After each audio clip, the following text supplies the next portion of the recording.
Bismillahirrahmanirrahim. Alhamdulillahi alamin.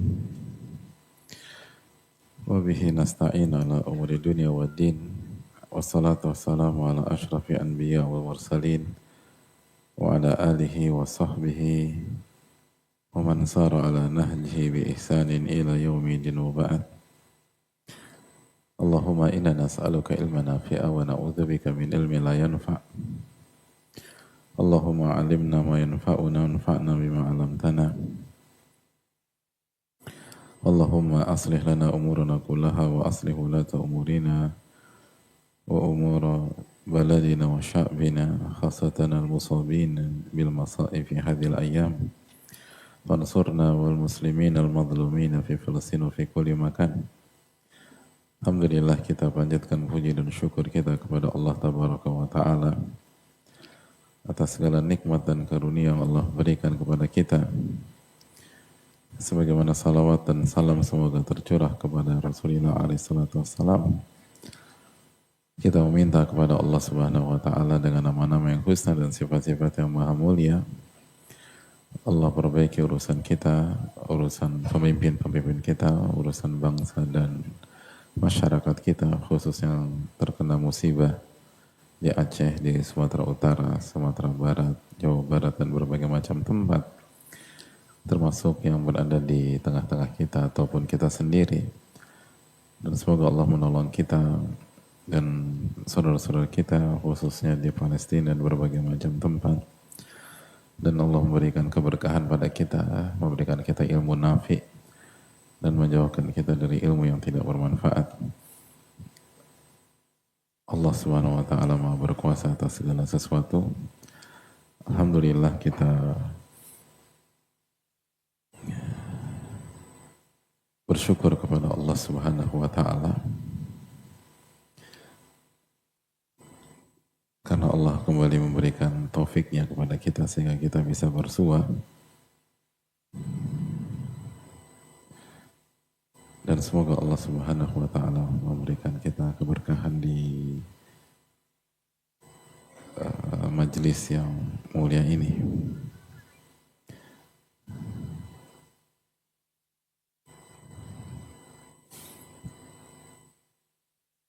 Dan semoga kita diberikan ilmu yang bermanfaat. Sebagaimana yang dijelaskan oleh para ulama, bahwa waqafal aqlu inda annahu la yanfa illam yu'ayyid bi taufiqin fid din aw bi sa'din fid dunya.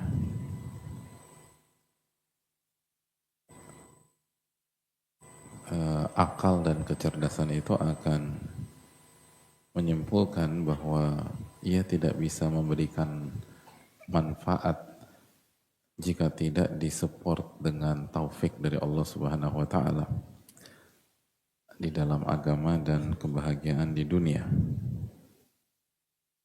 Jadi untuk mendapatkan ilmu nafi, jamaah, kita butuh pertolongan Allah Subhanahu wa Ta'ala. Dan agar Allah tolong kita, kita harus banyak doa. Dan kita harus beradab dengan Allah Subhanahu wa Ta'ala. Dan ulama mengatakan hanya mengandalkan kecerdasan saja tidak cukup. Dan tidak akan pernah berhasil. Karena kecerdasan tanpa taufik itu gak akan bermanfaat. Bahkan seringkali merusak.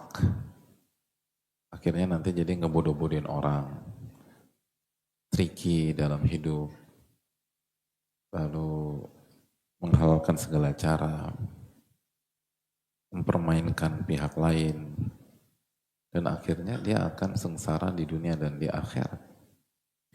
Makanya kita butuh taufik dari Allah Subhanahu wa Ta'ala.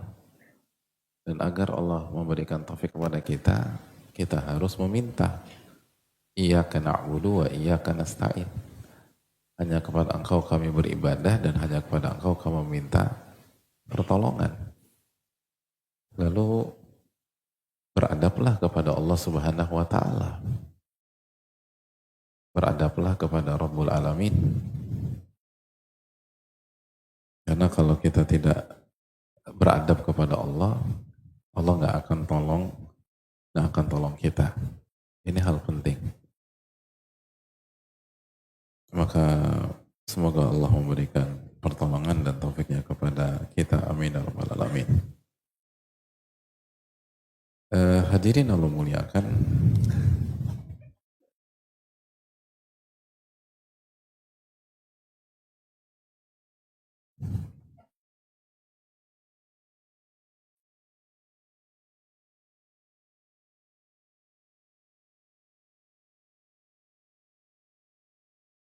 Kita akan lanjutkan materi kita di pembahasan ini masih dalam masalah kesabaran, dan kesabaran sangat penting.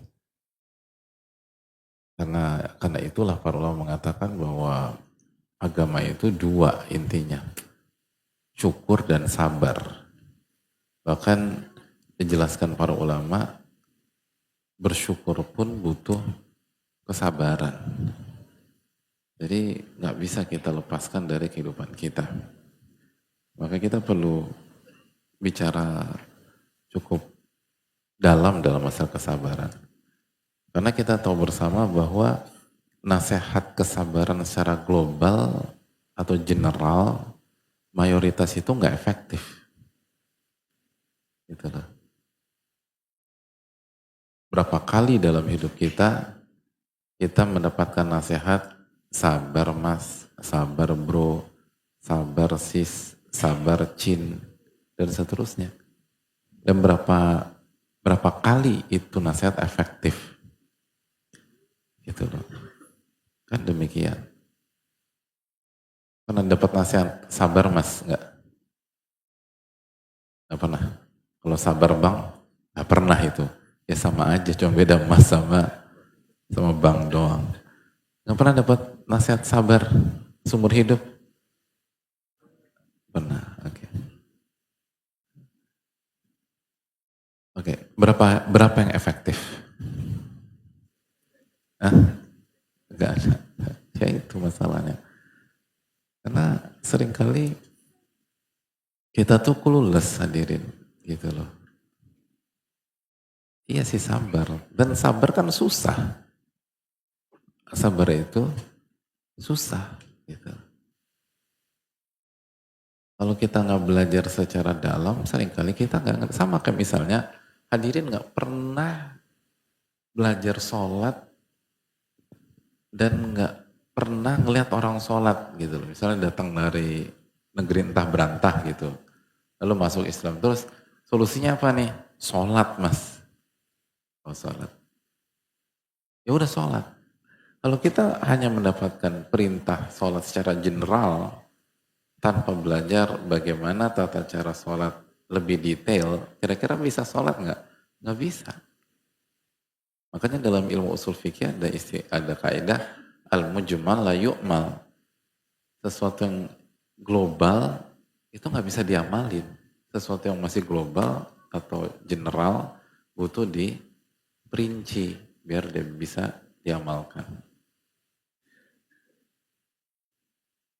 Itu hal yang perlu kita camkan bersama-sama. Nah pada pertemuan yang lalu, siapa yang bisa jelaskan summary pertemuan yang lalu hadirin? Ada. Contoh.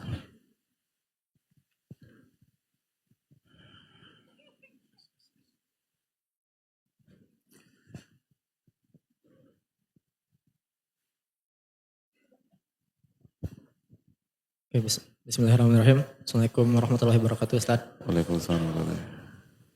Dari pertemuan pekan lalu, yang bisa diambil adalah bagaimana kita agar bisa sabar itu harus memiliki dua. Pertama, perkara ilmu, yaitu memahami apa manfaat dari perintah-perintah yang Allah perintahkan pada kita, dan juga tahu mudarat dari segala hal yang dilarang oleh Allah kepada kita. Kemudian yang kedua itu berkaitan dengan bagaimana kita harus punya tekad yang kuat, cita-cita yang tinggi, dan juga punya marwah atau punya marwah gitu untuk bisa mendapatkan sabar tersebut. Itu Ustaz. Itu bukan dua pekan yang lalu ya? Oh iya ya. Iya ya, seminggu lalu aku nggak masuk. Jadi yang terakhir sih itu. Benar juga sih kan, pertemuan terakhir tadi ya pertanyaannya. Oke, Akhwat tolong kasih. Lihat. Oke. Ada lagi yang 3 pertemuan yang lalu? Jadi kayaknya kita akan terus ke belakang. Akhwat ada nggak pertemuan terakhir?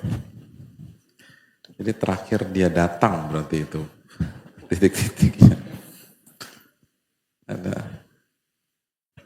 Nggak ada? Ada Ustadz. Astaga. Harus sabar berarti kan. Bismillahirrahmanirrahim. Ahsanallahu ilaikum Ustadz jami'an. Awqamakal lanjutan dari perkataan Imam Ibnul Qayyim rahimahullah, bahwa kesabaran adalah pergulatan pertempuran antara akal sehat dan agama dengan hawa nafsu seseorang, yang mana keduanya itu saling memenangkan satu sama lainnya. Untuk memenangkan akal sehat dan agama, kita harus melemahkan sisi hawa nafsu. Adapun apabila sisi hawa nafsu itu menang, maka sisi akal sehat dan agama lebih melemah. Ya, jazakallah khairan. Nah itu yang terakhir pekan lalu itu. Tapi nggak apa-apa, beliau juga benar kan terakhir. Tapi jazakallah khairan. Jadi kesimpulan kita kemarin bahwa sabar itu kenapa susah? Karena sejatinya sabar itu adalah peperangan batin kita yang dimenangkan oleh sisi agama, sisi ketakwaan, dan akal sehat gitu loh. Pada saat mereka memenangkan pertempuran melawan hawa nafsu itu. Yang namanya pertempuran kan capek, letih, lelah, luka-luka, gitu, tertembak, tertusuk, tercabik, terlibas. Nah, itu yang terjadi ketika perangnya itu kasat mata, tangible. Nah, ini perangnya itu nggak kelihatan, intangible. Perangnya ada di dalam diri kita. Tapi rasanya tuh kayak demikian. Itu yang membuat susah. Itu membuat susah. Makanya strateginya adalah dijelaskan para ulama, perkuat yang kita ingin menangkan dan lemahkan kekuatan pihak yang kita harapkan dia kalah gitu loh. Itu. Jadi kuatkan agama dan akal sehat, lalu lemahkan hawa nafsu. Itu solusinya. Makanya dari sini hadirin sekalian, belajar tuh kebutuhan. Karena akal sehat itu akan semakin tajam dengan belajar. Belajar kebutuhan. Mulai dari belajar agama, belajar iman, belajar tauhid, tentang bahaya syirik, kebid'ahan, lalu kemaksiatan dan seterusnya, dengan dalil gitu loh. Kan dengan dalil lah akal sehat kita akan terasah. Lalu belajar tentang dalil, lalu bagaimana pendalilannya itu gitu loh. Seringkali dalilnya ada, tapi cara pendalilannya salah. Terus demikian. Terus juga bisa, dan abis itu bisa dengan belajar ilmu-ilmu bidang hadirin sekalian dalam keseharian hadirin sekalian yang halal, yang tidak bertentangan dengan syariat. Karena belajar ilmu-ilmu tersebut mengasah akal sehat apa tidak? Jelas mengasah. Jadi belajar ilmu agama lalu itu semua melatih atau menguatkan chance kita untuk sabar. Lalu jangan lupa diamalkan ilmunya tuh. Ibadah harus dijaga, zikir harus kuat gitu. Kenapa? Karena kalau cuman rajin ngaji tapi nggak mengamalkan, agama kita nggak kuat. Iman kita nggak kuat. Iman kan yazid bi ta'ah wa yanqus bi maksiat. Kan gitu kan.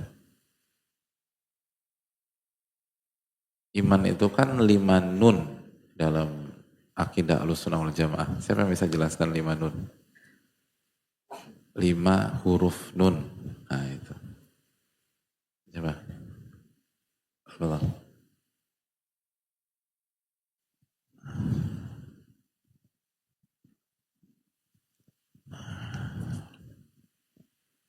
Bismillah, Assalamualaikum warahmatullahi wabarakatuh. Waalaikumsalam warahmatullahi wabarakatuh. Ahsanallahu ilaikum jami'an. Dijelaskan para ulama bahwa iman adalah 5 nun, yaitu khamsununat. Yang pertama, qaulun bil lisan, i'tiqadun bil janan, amalun bil arkan, yazid bi ta'atir rahman, wa yanqus bi ta'ati syaitan. Ya, Jazakallahu khairan. jazakallahu khairan. Jelas nggak hadirin? Udah kok ketawa itu lah. Masya Allah ya. Emang orang Indonesia tuh Masya Allah gitu. Semua ketawa gitu. Jelas aja bisa ketawa. Orang kan mungkin sebagian bangsa tuh nggak tahu tuh frustasi gitu. Kalau kita tuh jelas nggak? Gitu loh. Makanya orang Indonesia tuh indeks kebahagiaannya harusnya tinggi gitu loh. Jazakallah khair. Jadi iman itu 5 nun. Maksud 5 nun apa? 5 kalimat yang akhirannya huruf nun. Nah itu. Kalimat pertama al-i'tiqadu bil janani, al-janani. Nah itu. Nun bukan? Nun. Jadi keyakinan di dalam hati. Yang kedua wal qawlu bil lisani. Ni itu, lisani, nun lagi. Artinya ucapan lisan. Diucapkan dengan lisan. Yang ketiga, wal amalu bil arkani. Diamalkan dengan arkani, nun lagi, anggota badan. Yang keempat, wa yazidu bi ta'atir rahmani. Gitulah. Bertambah karena ketaatan kepada Ar-Rahmani, nun lagi, Allah Subhanahu wa taala. Dan yang terakhir, wayan kusu bi ta'ati syaitani, dan turun karena bertaat sama syaitani, nah itu. Alias bermaksiat. Taat sama syaitan itu kan maksiat. Itu hadirin.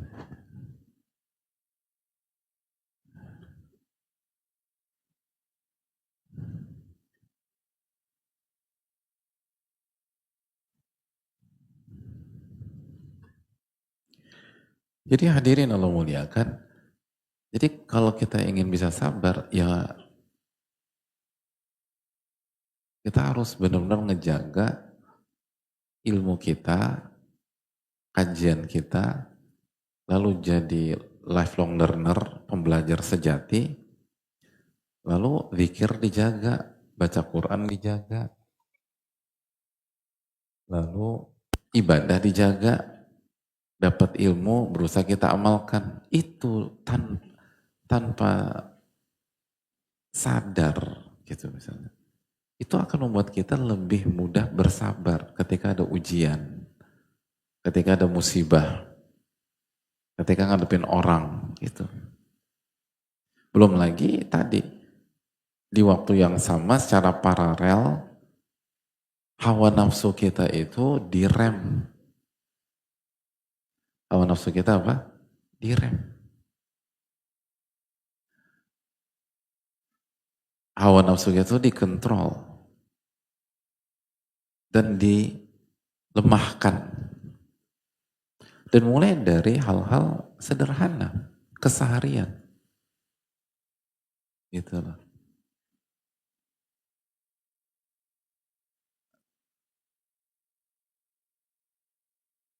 Misalnya habis kajian kita makan malam. Makanan kesukaan hadirin apa? Kalau habis kajian? Apa aja yang penting ditraktir Pak Ustaz. Boleh juga hadirin nih. Gitu. Apa biasa kalau kajian, bebek goreng. Aduh, seru. Malam-malam bebek goreng. Gak apa-apa, yang penting halal. Nah, enak banget makan bebek goreng. Pengen nambah, gitu loh. Tahan, gitu loh. Padahal nafsu pengen nambah. Pas nambah tuh bukan karena kebutuhan, tapi karena pengen. Nah itu, coba tahan itu. Coba tahan. Dan hadirin gak perlu khawatir mengurangi jatah rizki tukang bebek goreng. Nah itu. Karena hadirin tetap bisa beli tapi kasih orang. Nah ya tetap beli aja. Borong kalau perlu. Tapi bagi-bagi gitu lah. Gitu. Kira-kira ngejalanin keseharian gitu bisa apa enggak? Bisa. Gitu. Dan kita kan tahu kan, kita mesen karena nafsu atau mesen karena butuh gitu loh. Habis kajian paling enak beli minuman apa? Es kopior. Oh, es kopior. Nah kira-kira es kopior butuh 2 gelas apa enggak? Enggak, kita enggak butuh 2 gelas. Walaupun kita pengen nambah, cukup. Itu hawa nafsu. Kan itu nafsu itu. Dan lagi-lagi kita enggak perlu khawatir mengurangi rezeki. Beli kasih orang gitu. Dapat, bayangkan, dapat pahala ngasih, dapat kekuatan untuk sabar. Gitu. Itu keseharian tuh. Jadi nafsu itu ditahan dan dikurangi dan dibiarkan dia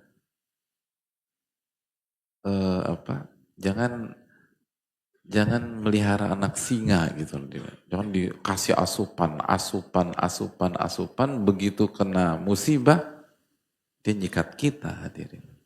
Itu jangan. Itu nafsu. Itu poin. Nah itu mulai dari kecil-kecil, karena kan langsung besar kan susah. Tapi kecil dikurangin,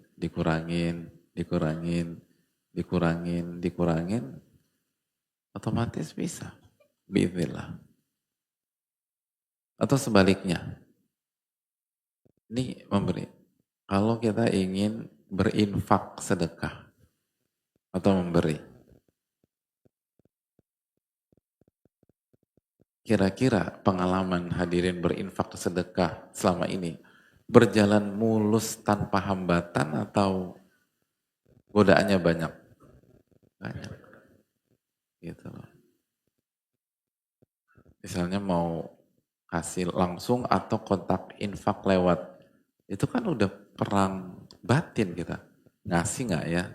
Ngasih nggak ya? Ngasih nggak ya? Kalau udah perang gitu langsung ngasih, lawan hawa nafsu kita. Nafsu kita nggak mau ngasih, pengennya ngoleksi semua harta dunia. Lalu ketika kita udah putuskan ngasih, berhenti perang batinnya? Enggak. Nanti di persimpangan, 50.000, 20.000, 50.000, 20.000 gitu. Atau 100.000, 50.000, 100.000, 50.000 gitu. Kalau tergantung pecahan di dompet Anda berapa. Gitu loh. Atau kalau ratusan, 500.000 1 juta, 500.000 1 juta. Benar gak sih? Dan nyebelinnya tuh kan tipis-tipis gitu loh. Benar gak sih? Enggak ya? Ada yang perang batinnya 500.000, 500 juta, 500.000, 500 juta. Kan gak ada. Itu keterlaluan di stadium parah kalau udah begitu. Tapi biasanya tuh kita tuh 500.000 terus 1 juta, 500.000 1 juta. Ngalamin gak gitu? 100.000 50.000, 100.000 50.000. Itu tuh kan sekali lagi yang bisikin kita antara ketika persimpangannya 100.000 versus 50.000, yang bisikin kita untuk 50.000 siapa? Syaitan melalui hawa nafsu kan. Itu hawa nafsu yang main tuh. 10.000, 20.000, udah 10.000 aja. Itu yang ngarahin 10.000 siapa? Hawa nafsu dan syaitan. Nah, lemahkan itu hawa nafsu gitu loh. Begitu perang batinnya 10 atau 20.000 atau 10.000, kasih 20.000 gitu loh. Kasih 20.000. Kasih 20.000. Perang batinnya 100.000, 50.000, kasih 100.000. Gitu loh. Itu poin. Itu penting banget. Kita kasih atau bayar parkir 50.000. Aduh, ribet cari kembalian. Udah, buat abang aja gitu. 50.000. Jangan kembaliannya bang. Gitu. Kalau kita punya uang, kasih udah. Itu hal-hal kecil gitu. Itu nanti dampaknya ketika kita ngadepin musibah besar. Semua tuh begitu. Gunung itu kan terdiri dari kerikil-kerikil batu jamaah. 1 T itu dari 1 rupiah plus 1 rupiah plus 1 rupiah plus 1 rupiah plus 1 rupiah. Jadi 1 T. Nah ketika kita jadi kesannya kecil ya, tapi coba kita lakukan terus, itu investasi kita besar loh. Dan porsi pelemahan hawa nafsunya signifikan. Signifikan. Jadi jangan langsung besar gitu, jangan langsung tenang, kasih pelan-pelan gitu. Hal-hal simpel gitu. Langsung ini hawa lemahkan. Lemahkan. Jangan nunggu musibah besar, vonis parah, dan kita nggak pernah melemahkan hawa nafsu kita, meledak. Nggak bisa kita rem, susah. Jadi itu yang perlu kita camkan. Jadi itu pelan-pelan gitu loh.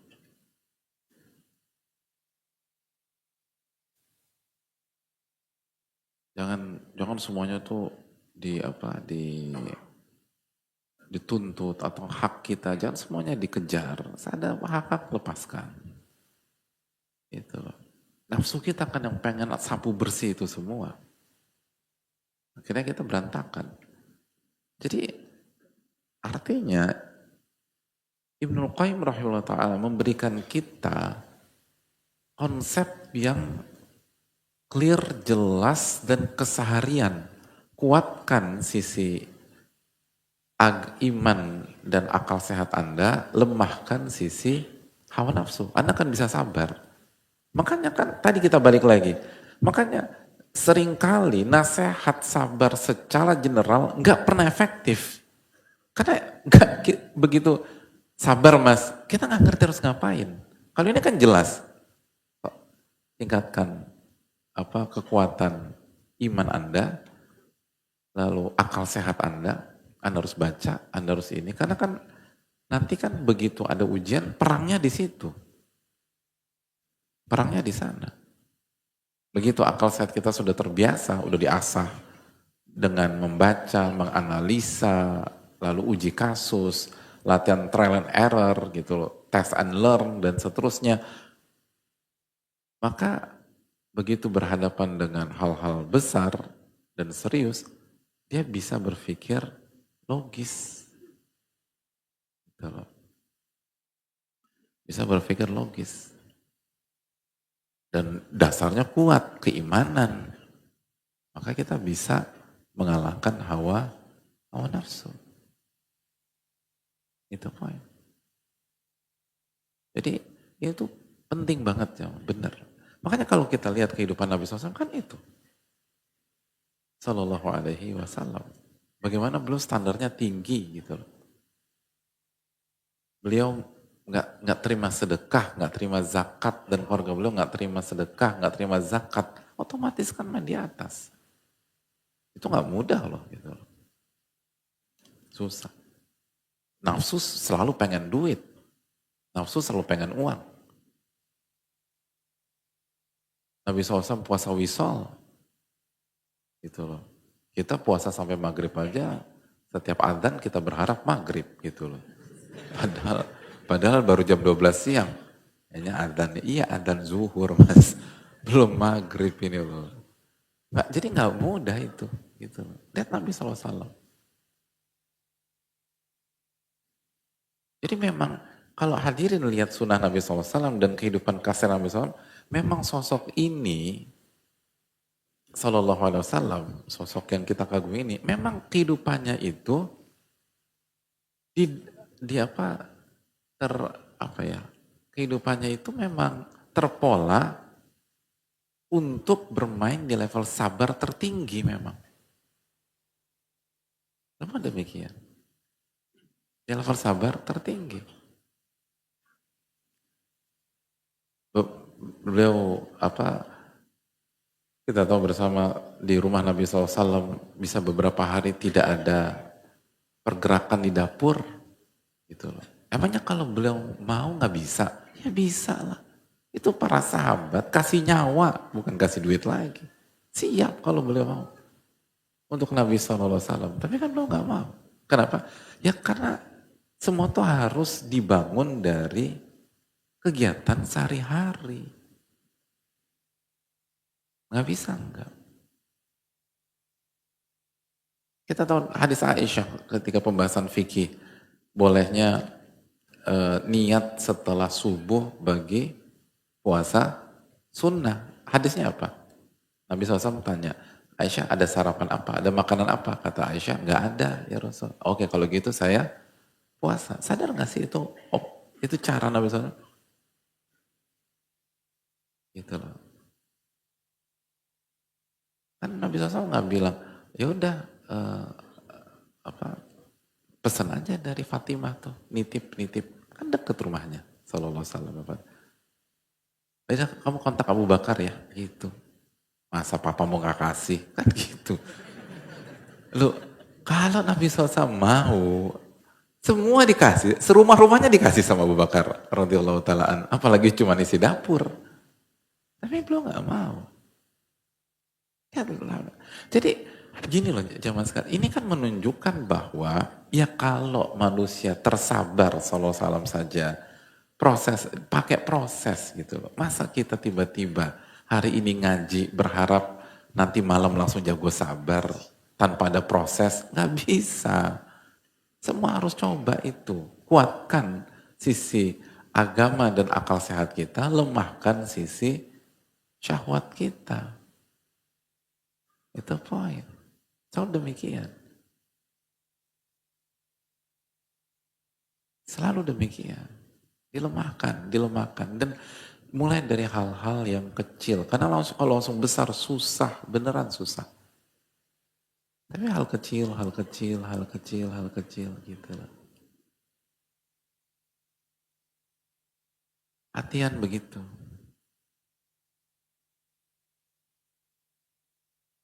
Jadi itu yang paling penting. Hadirin ke masjid, lalu pakai pak ke masjid, memang udah dipersiapkan pakai sendal jepit, hilang juga hadirin gitu loh. Pernah nggak ngalamin itu? Bangetan nih, sendal jepit hilang juga, udah vintage, dan apa udah segala macam, tetap hilang. Ya udah, jangan doain kehancuran kayak kunut nazilah, jangan. Padahal walaupun hadirin punya hak untuk doa sebagai orang yang terzolimi, udah ridoin aja, sudah jepit hilang gitu. Udah, padahal coba, kurang ajar. Kamu punya perasaan, semoga dilaknat sama Allah SWT. Janganlah hadirin. Walaupun sekali lagi hak orang yang terzolimi itu berdoa, jangan pakai. Hawa nafsu kita udah pengen sumpah serapah, benar nggak? Dilemahkan, jangan. Jadi mulai dari hal-hal kecil, sengaja kita kasih contoh sendal jepit, karena itu hal-hal kecil. Ya kalau sendal jepit aja sumpah serapah, ya gimana yang hilang sepatu bot, hadirin, repot. Nggak bisa. Jadi hal-hal begitu tuh udah lepasin. Nanti otomatis nih kita akan solid dari segi sabar. Karena konsep sabar ya begitu. Dan setiap kita punya keseharian masing-masing. Saya kasih beberapa contoh biar litakrib agar hadirin bisa mempraktekkan dalam keseharian hadirin sekalian. Gitu. Ibu-ibu misalnya, ketika misalnya ngelihat suami habis mandi taruh handuk sembarangan, udah nggak usah komen gitu. Apalagi buat konten, nggak usah gitu. Nggak usah komen udah. Memang salah, kita akui salah gitu ya. Kok banyak suami bisa kompak begitu ya? Nggak ngerti. Bisa gitu loh. Ya udah sabar. Karena kalau handuk aja bisa bikin beribut, apalagi yang lain, sabar. Memang sebel dalam hati pengen ngingetin, ingin lawan, nggak sabar. Jadi mulai dari hal-hal kecil lah. Sabar. Atau lemahkan hawa nafsu kita, nanti kita akan jago dalam sabar-sabar di level atas. Semua dipupuk seperti itu. Kuatkan iman dan akal sehat, lemahkan hawa nafsu. Selalu mainnya demikian. Lemahkan hawa nafsu. Ini nafsu gua atau memang ini objektif? Selalu berpikir gitu. Oh nafsu, lemahkan. Atau enggak, kalau nggak bisa ini minimum jangan dikasih 100% gitu loh. Udah kasih 90%, kasih 80%, kasih 50%. Selalu berpikir demikian. Itu sebagaimana yang kita sudah bahas dari orang yang minta kambing, padahal dia bisa minta onta, bisa dia. Dia bisa minta sapi, dia bisa minta kuda, dia nggak mau. Dia cuma minta kambing. Akhirnya dialah yang bisa sabar ketika diuji oleh Allah Subhanahu wa ta'ala. Kenapa? Karena dia biasa ngerem gitu loh. Itu. Kayak hadirin, misalnya hadirin dagang jualan, kasih lebih sama orang gitu loh. Kan kasih lebih nggak nggak akan ngerusak HPP kita kok gitu. Nggak akan kasih lebih gitu, kasih lebih. Ini bonus tadi. Gitu. Kan demikian. Ada yang jual gorengan, kasih lebih gitu loh. Ada yang beli tahu isi, kasih 5, kasih 6 gitu loh. Hawa nafsu kita sih kalau bisa 5,5 gitu loh. Tapi kan nggak bisa. Kasih 7 gitu loh, kasih itu. Jadi hadirin Allah muliakan, hal-hal sederhana itu lakukan tanpa sadar. Kalau sedikit itu hawa nafsu terkontrol. Dan kalau hawa nafsu terkontrol, kita akan lebih enak untuk sabar khususnya di goncangan-goncangan serius dalam hidup kita. Selalu demikian. Apalagi zikir dikuatin, sholat dijaga, khususnya sholat ya. Lalu zikir pagi petang misalnya. Itu poin.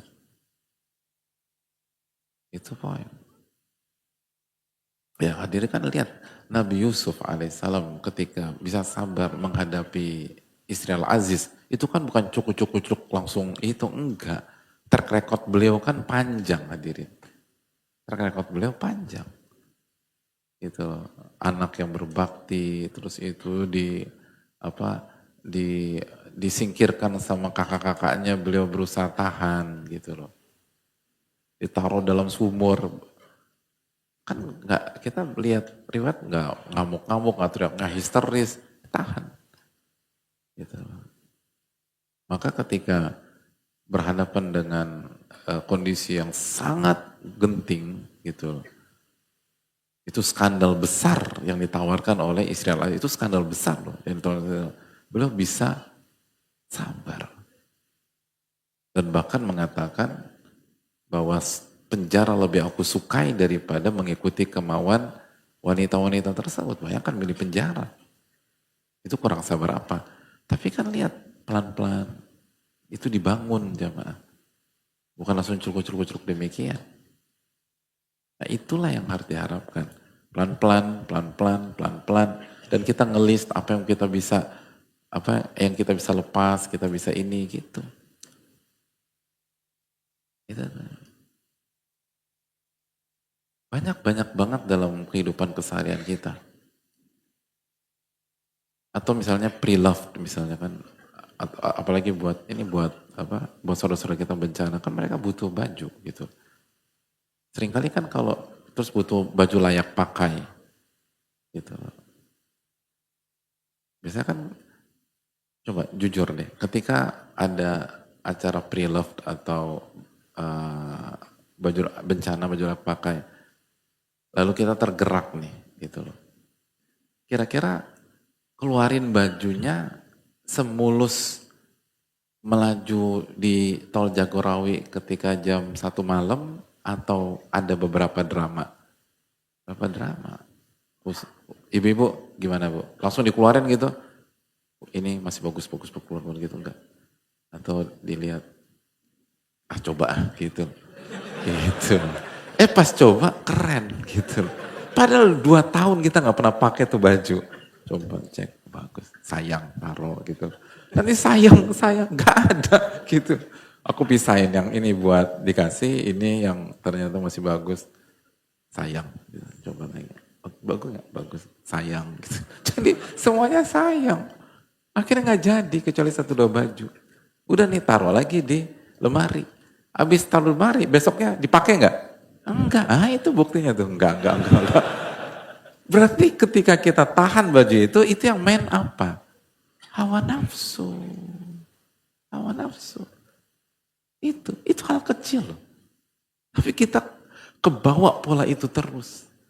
Gitu loh. Udah makanya merem, udah ambil buang. Dan gak ada pengaruhnya kok, gitu. Secara umum kita kalau di dinamika gak ada pengaruh sama sekali ke kekayaan kita, ke ini kita gak ada. Itu hanya permainan hawa nafsu. Akhirnya gak ngasih.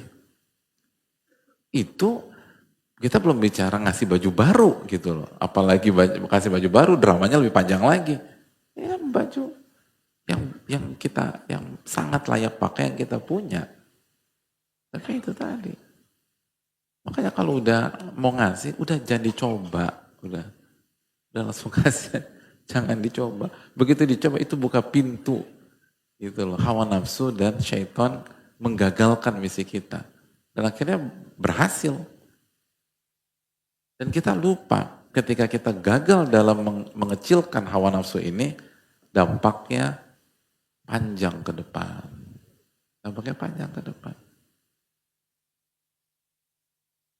Jadi marilah kita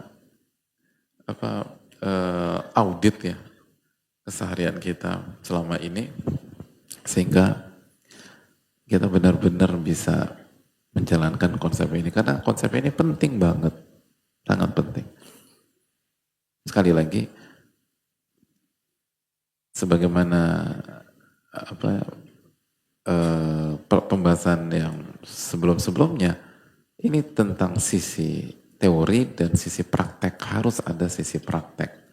Kalau nggak ada sisi praktek, maka kesabaran hanya sekedar impian yang tidak bisa kita bukan tidak bisa, yang gagal kita wujudkan.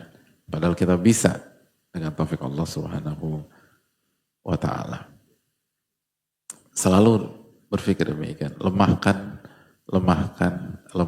dan lemahkan. Gitu. Jangan aji mumpung gitu.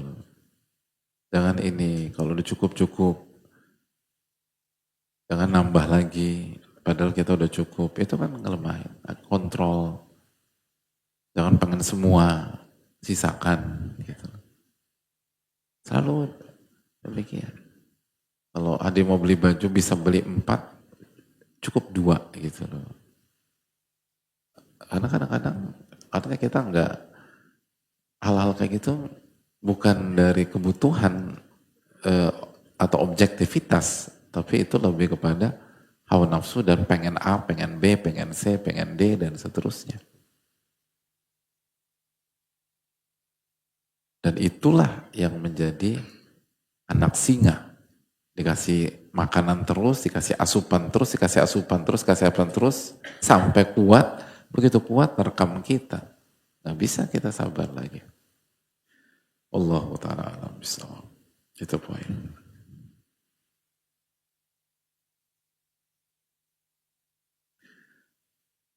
Baik. Kita lanjutkan. Ibnul Qayyim melanjutkan. Hadirin, begitu kita, sebelum lupa, ada kabar gembira buat hadirin sekalian. Begitu kita selesai bab sabar, insya Allah kita akan ujian. Ujian bab sabar. Dari awal pembahasan sabar sampai sekarang. Iya. Karena saya dapat berita, hadirin tuh udah kangen ujian. Udah lama kita nggak ujian, jadi kita akan ujian lagi. Tapi begitu selesai bab sabar, gitu loh. Dan kita akan lihat, hadirin sabar nggak dengan pertanyaan-pertanyaan ujian saya. Nah, itu. Kita udah buat itu. Ya. Kita lanjutkan poin berikutnya. Ibnu Qayyim rahimahullah mengatakan bahwa, dan ini nggak semuanya, ini kita bahas poin-poin pentingnya ya. Yang nggak terlalu detail juga. Tapi semoga kalau detail nggak selesai nanti. Poin berikutnya bahwa fi bayan annal insan la yastagni 'anis sabr fi halin minal ahwal. Bahwa manusia itu selalu butuh akan kesabaran. Nggak bisa lepas dari kesabaran dalam segala kondisi. Ini kebutuhan. Sabar itu kebutuhan yang nggak bisa dilepaskan. Jadi camkan baik-baik dalam diri kita, sabar itu kebutuhan dalam segala kondisi.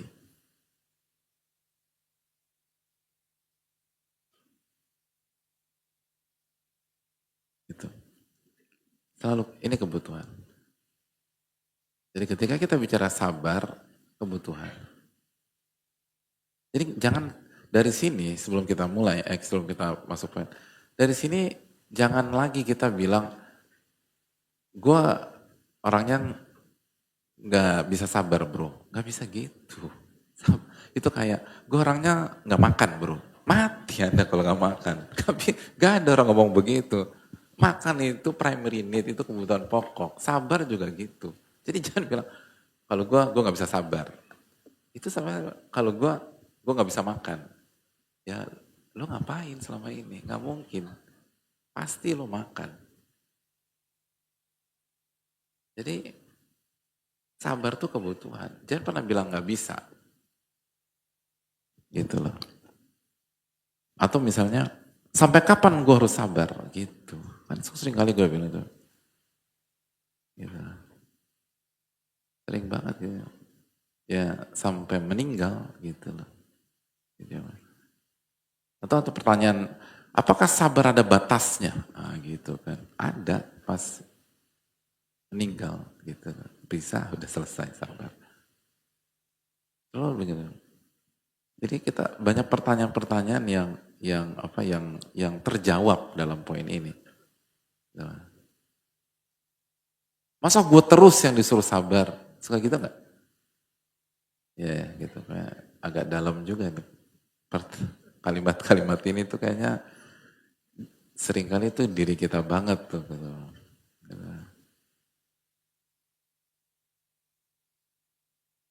Sabar, sabar. Sampai kapan? Nah gitu kan.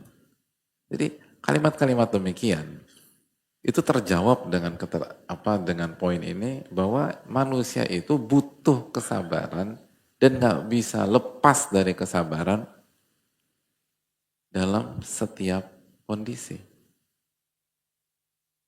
Gitu loh. Itu hal penting.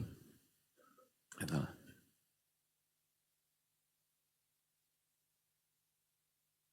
Nggak bisa.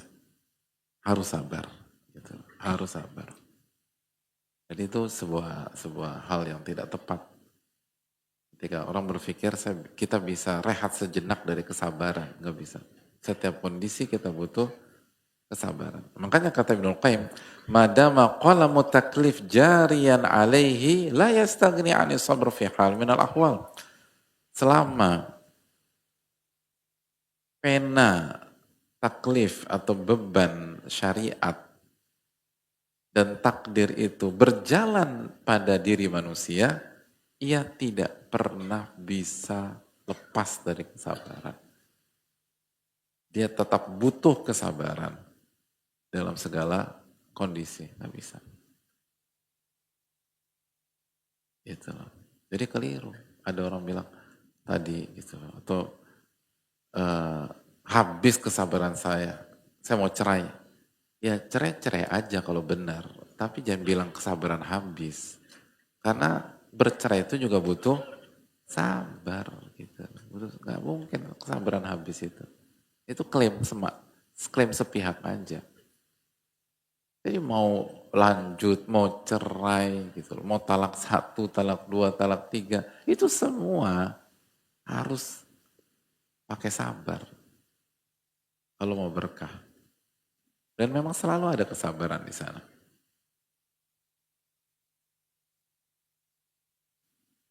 فَإِنَّهُ بَيْنَ أَمْرٍ يَجِبُ عَلَيْهِمْ تِثَالُ وَتَنْفِيذُهُ.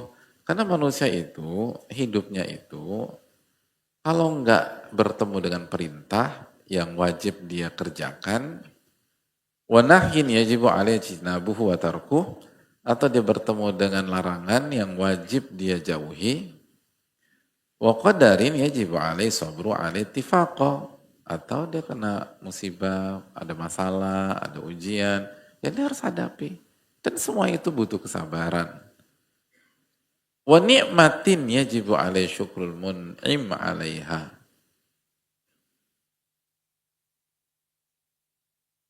Menarik. Ada satu lagi, yaitu ketemu sama nikmat. Wajib bersyukur, dan itu pun butuh kesabaran. Wa idza kanat hadhil ahwalu la tufariquhu fas-sabru lazimun lahu ilal mamat. Nah ini poinnya. Kalau semua kondisi-kondisi itu kita sepakati, kalau nggak ngadepin perintah, larangan, ujian, masalah, cobaan, bahkan kenikmatan sekalipun, maka kesimpulannya adalah as-sabru lazim.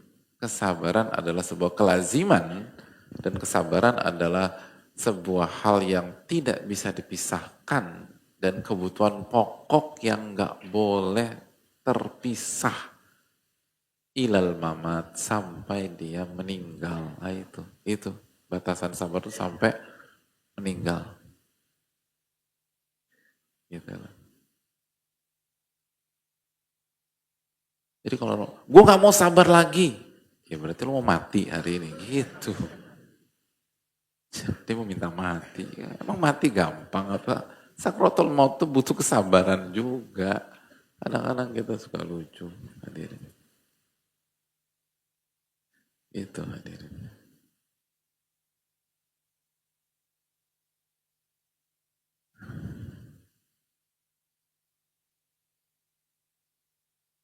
Jadi ingat, makanya penting gitu, dan itu alasannya kenapa kita memang agak lama di sini, dan semoga hadirin nggak bosan. Gitu loh. Dan kalau hadirin bosan juga kita tetap jalan terus insya Allah. Loh, karena kebutuhan hadirin sekalian. Ya masa kalau murid bosan ganti murid matematika, bosan matematika, yaudah besok ganti fisika. Kan enggak, nggak bosan ya jalan terus itu loh. Itu loh untuk kebaikan. Gitu loh.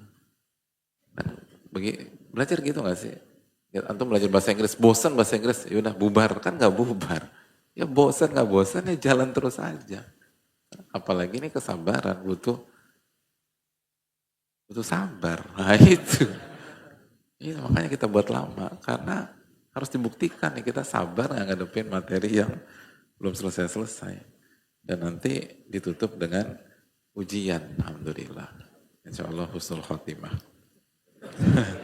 Loh iya amin. Taib. Kita lanjutkan. Lalu beliau menyampaikan, sekali lagi keterangan Ibnu Qayyim sangat menarik rahimahullah ta'ala. Dan ngebantu kita banget untuk lebih menyelami hakikat dari kesabaran. Wa kullu ma yalqal abdu fi hadhihi dar la yakhlu min naw'ain. Oke, beliau mengajak kita pindah angle. Tapi tetap aja tentang kehidupan. Kata beliau, yang dihadapi dan dialami oleh seorang hamba di dunia ini, itu kemungkinannya cuma dua. Yang kita ketemu ini di dunia, kemungkinannya dari angle ini itu dua. Apa saja? Ahaduhuma yuwafiqu hawahu wa muradahu. Dia akan mendapatkan apa yang dia inginkan. Dia akan mendapatkan apa yang dia inginkan. Itu yang pertama. Wal akhar yukhalifuhu. Yang kedua, dia mendapatkan yang dia tidak inginkan. Jadi yang pertama apa? Dia akan mendapatkan yang dia inginkan sesuai dengan keinginannya. Yang kedua, dia mendapatkan yang tidak sesuai dengan keinginannya. Antum kok jadi pada rajin-rajin nyatet nih? Semenjak 5 menit yang lalu dibilang mau ujian. Harusnya dari awal saya bilang ini ujian ya kalau tahu begini ya Allah. Anda pikir antum memang belajarnya ke Imam Bukhari. Dengerin nanti nyatatnya di rumah. Dan perfect gitu lah. Ternyata enggak. Astagfirullahaladzim. Oke, balik lagi. Benar nggak? Jadi lihat coba bayangkan angle ini ya. Apapun yang kita hadapi dalam hidup dari angle ini, itu salah satu dari dua hal. Yang pertama, kita mendapatkan apa yang kita inginkan. Apapun itulah, apapun.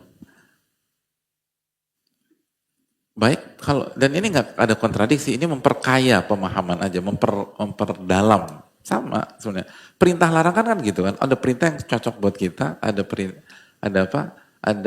larangan yang cocok dengan kita, dan ada perintah yang nggak cocok sama kita, ada perintah ada larangan yang nggak cocok sama kita, betul nggak? Gitu. Perintah buka puasa maghrib cocok nggak dengan antum? Oh cocok banget, udah nggak perlu dibahas. Ada, gue banget tuh itu. Itu kan cocok gitu loh. Itu perintah, pada perintah itu suruh apa? Tsumma atimus siyama ilal lail kata Allah dalam surat Al-Baqarah ayat 187 ya. Lalu puasalah sampai maghrib. Jadi perintahnya sampai maghrib tuh cocok, buka tuh cocok gitu lah. Jadi itu perintah gitu lah. Perintah nikah cocok gak buat antum? Oh cocok. Yang bilang cocok itu yang belum nikah. Anda lihatin, yang nggak tahu kenapa yang udah nikah pada diem semua. Agak berat kayaknya nih. Dulu kayaknya cocok, sekarang kayaknya saya mikir-mikir. Jadi hadirin Allah muliakan, itu poin. Larangan kan juga demikian. Larangan pun demikian. Jadi Ini dari, jadi ini memperdalam aja. Jadi biar kita tambah ngerti gitu loh. Bahwa dalam hidup itu ada yang sesuai keinginan kita dan ada yang nggak sesuai dengan keinginan kita. Begitu juga dengan, misalnya kalau kita bicara pernikahan, ada orang dapat istri atau suami yang sesuai dengan keinginannya, benar-benar diinginkan udah, dia dapat itu gitu. Ada nggak? Diem loh semuanya. Astagfirullahaladzim. Dan cocok dengan pertanyaan tadi sebelumnya. Ya, sabar deh. Ada nggak? Diem semua, Masya Allah. Baik. Gimana Adin? Agak speechless saya nih. Atau yang kedua, dia dapatkan yang nggak sesuai keinginannya. Wah salah aja gitu, dia pengen ini ternyata dapatnya begini. Dia pengen yang atau suami yang si pemimpin yang tipe pemimpin dan seterusnya. Orang milih pecel lele sama tempe penyeta, ayam penyetanya terserah. Jadi sebel istrinya gitu loh. Lalu dia berharap suaminya itu pemimpin. Tapi memberikan keputusan antara lele sama ayam aja panjang urusannya, kan gitu. Padahal inti dari kepemimpinan diantaranya adalah decision making, membuat keputusan. Nah, jadi ada yang sesuai keinginan, ada yang nggak sesuai keinginan. Wa huwa yahtaju ila sarfi kullin minhuma. Dan ternyata ini rahasianya bahwa kedua-duanya butuh kesabaran. Nah, makanya antum jangan mau dipanas-panasin teman antum gitu loh. Yang dipuji-puji istrinya terus, dipuji-puji suaminya terus. Enggak. Anggap aja dia dapetin yang dia inginkan. Itu sabarnya nggak mudah. Yang percaya. Antum lebih baik percaya ulama. Ini ulama yang bilang gitu loh. Iya.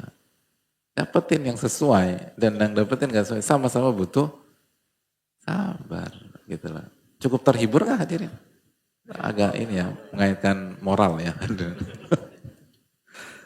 Baik, jadi wa huwa yahtaju ila sabr fi kullin minhuma. Butuh kesabaran untuk dua hal tersebut. Udah balik. Jadi ini penting banget sekali. Oh baru itu. Oke. Oke, kita lanjutkan insyaallah pada salat maghrib. Wassalamualaikum warahmatullahi wabarakatuh.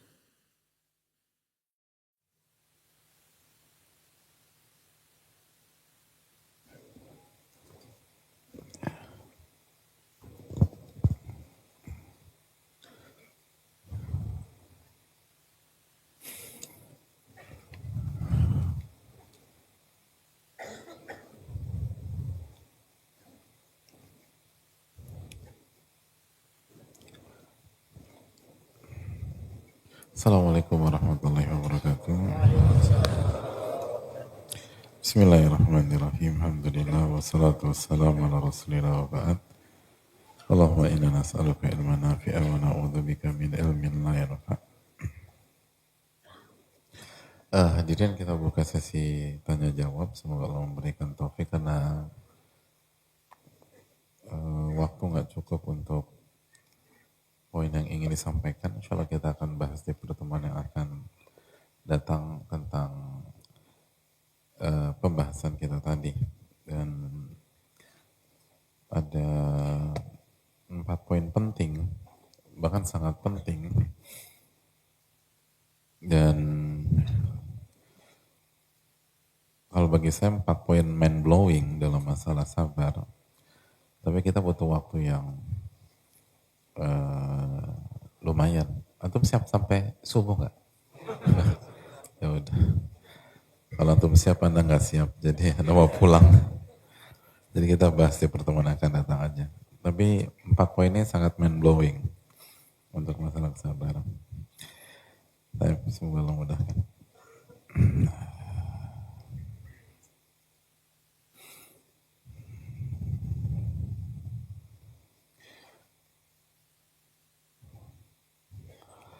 Assalamualaikum warahmatullahi wabarakatuh. Waalaikumsalam warahmatullahi wabarakatuh. Semoga Allah senantiasa merahmati Ibnu Jamaah, Ustadz, keluarga, seluruh tim Muhajir, dan semua umat muslim di seluruh dunia khususnya yang terzalimi di berbagai macam tempat. Amin wa iyyakum.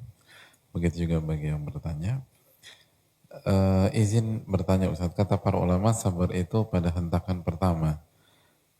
Itu sabda Rasulullah SAW yang dijelaskan para ulama. Inna sabra inda sadamatil ula. Itu sabda Rasulullah SAW kepada seorang wanita yang beliau lihat menangis di kubur. Jadi itu sabda Nabi kita SAW. Tapi seringkali dada ini terasa sesak, panas, bahkan biasanya sampai gemeteran. Beberapa kali bisa sampai nangis. Bagaimana caranya bermain cantik dan elegan dalam bersabar? Jazakallahu khairan wa barakallahu fikum barakallah. Ya itu poinnya. Karena memang sabar tersulit itu hentakan pertama. Hentakan pertama.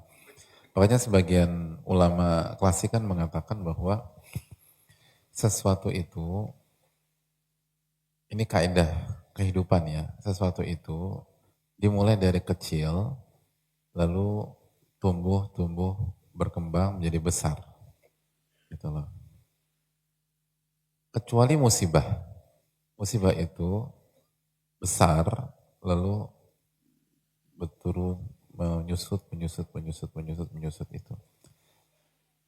Jadi itu kaidah. Secara umum, hari-hari yang paling menyesakkan itu hari-hari pertama. Makanya itu kan biasnya. Makanya banyak orang merasa kok rasanya sakit banget kalau begini terus, gue gak akan bisa bertahan. Jawabannya insya Allah gak begini terus. Yang Anda rasakan itu adalah memang momen-momen terberatnya. Karena setelah itu akan menyusut. Semua demikian lah. Gitu loh. Semua demikian. Rasa sakit itu demikian. Ya kayak anak kita jatuh, langsung nangis, histeris. Terus mulai pelan, dipeluk, pelan. Setengah jam kemudian nangisin anak orang. Gitu loh. Padahal setengah jam sebelumnya dia yang nangis. Jadi semua tuh arahnya tuh demikian. Memang berat. Makanya Nabi SAW mengatakan intinya tuh di hentakan pertama. Intinya tuh di detik-detik pertama. Itu kalau Anda bisa sabar di sana, maka insya Allah Anda akan bisa lewati dengan baik dan ke depan akan jauh lebih mudah daripada sebelumnya. Tapi walaupun tergantung ya, tapi pada dasarnya demikian. Nah, gimana biar bisa main cantik dan elegan? Yang pertama jelas pertolongan Allah Subhanahu wa taala. Jadi banyak doa, banyak minta, banyak isti'anah kepada Rabbul Alamin. Yang kedua, terapkan apa yang kita bahas di hari ini. Mulai sekarang, kuatkan sisi keimanan dan akal sehat, lalu lemahkan dan kontrol hawa nafsu. Itu poin. Itu harus dilatih gitu loh. Dilatih. Nanti insya Allah dengan minta isti'anah ya, dengan minta tolong sama Allah. Nanti begitu kejadian, kalau bahasa olahraga kan muscle memory gitu loh. Gitu. Kan latihan, gerakan yang sama berulang-ulang, gerakan sama berulang, begitu game, begitu pertandingan, itu seakan-akan otomatis gitu loh. Seakan-akan otomatis. Kesannya jago, beruntung. Padahal enggak, itu gerakan yang dilatih ratusan kali per latihan. Itu dalam urusan dunianya bisa begitu. Urusan dunia. Ya. Atau seperti nyetir mobil dengan kopling manual gitu loh. Lalu nyalip kita buru-buru waktu lalu harus terlambat nih kajian, harus sampai lokasi 15 menit akhirnya ngebut. Itu kan permainan kopling, hadirin nggak mikir. Dari gigi 2 ke gigi 3, gigi 3 ke 5, atau misalnya harus mengurangi kecepatan mendadak dari 5 langsung tembak 3. Itu kok bisa seotomatis itu? Dan hadirin kan nggak ngelihat, mata tuh kan nggak ngelihat ke tangan kiri, jangan-jangan kan salah masukin kopling, enggak. Atau nggak ngelihat dua pedal di bawah, semua berjalan begitu. Tapi kenapa? Karena itu pola yang dilakukan setiap hari. Gitu loh. Pola yang dilakukan setiap hari. Jadi dengan pertolongan Allah, lalu banyak isti'anah, kurangilah gitu loh. Kurangilah dorongan-dorongan hawa nafsu kita dalam keseharian. Dan tingkatkan iman kita, akal sehat kita, maka begitu terjadi hentakan, Allah akan tolong kita, lalu diri kita sudah terlatih dan itu akan jauh lebih benar. Jadi kita nggak kasih tips-tips yang lain-lain dulu, amalin aja dulu yang hari ini kita pelajari. Kalau bisa itu ngebantu luar biasa. Setelah taufik dan pertolongan Allah Subhanahu wa taala. Yang jelas yang pertama harus isti'anah, isti'anah, isti'anah. Iyyaka na'budu wa iyyaka nasta'in. Itu udah kuncian dalam hidup udah. Iyyaka na'budu wa iyyaka nasta'in. Hanya kepada Engkau kami beribadah dan hanya kepada Engkau kami meminta pertolongan. Tapi sebaliknya kalau selama hidup kita biarkan hawa nafsu kita merajalela, nggak terkontrol, nggak ditahan, dia bebas suka-suka dalam hal apapun, ya jangan salahkan apapun. Begitu terjadi sesuatu yang dia tidak inginkan, berontak dia. Karena selama ini polanya adalah dicukupi, bukan dicukupi lagi, dimaksimalkan, dipuaskan. Begitu dia nggak puas dalam sebuah waktu, meledak. Tapi kalau udah biasa nggak dipuaskan, nggak diturutin atau dikurangi porsinya, maka begitu terjadi sesuatu dia akan lebih tenang, lebih ini dan semua itu demikian. Al jaza min jinsil amal, balasan tergantung jenis perbuatan. Maka bangun pola yang benar, nanti Allah akan demikian. Memang nggak mudah, tapi itu caranya. Dan itu susah, pola keseharian, tapi sangat layak gitu, worth it lah pakai bahasa hadirin sekalian. Itu sangat layak, nggak rugi. Karena begitu kejadian dan kita nggak bisa sabar, itu fatal biasanya. Itu fatal. Jadi kita harus latihan demikian, terus latihan. Tamrin dan mumarosatun nafs itu penting dijelaskan para ulama. Artinya dilatih. Jiwa itu dilatih. Jangan ikutin kemauannya gitu loh. Makanya kata para an-nafsu katifl. Nafsu itu tuh kayak anak kecil di fase menyusui. Kalau Anda sapi, dia akan berhenti. Tapi kalau Anda terus kasih ASI, dia akan nyusu sampai dia dewasa. Semua demikian. Jadi harus ada sisi itu. Dan di sini, setelah taufik dari Allah, ya peran kita pribadi. Teman-teman tuh hanya support system aja. Tapi decision maker atau yang memutuskan ya atau enggak berhenti sampai di sini, yaitu kita. Kita mau berubah atau enggak. Kita mau begini-begini terus atau kita mau lebih baik. Kita mau berkembang, kita mau jadi orang sabar. Ingat sabar adalah harga mati dalam kehidupan dan gak bisa dipisahkan dari keberhasilan dan kesuksesan di dunia maupun di akhirat. Opsinya cuma itu aja. Wallahu ta'ala misalnya. Dan ini memang trial and error. Jadi begitu, masih nyesek, pengen nangis, ya udah, nggak usah terlalu berkecil hati, banyak istighfar, taubat, besok coba lagi. Terus nanti coba lagi sampai jauh. Tapi itu tadi setiap hari zikir kuatin, ibadah khususnya sholat dikuatkan, lalu turunkan ego dan hawa nafsu kita. Allah Ta'ala misalnya.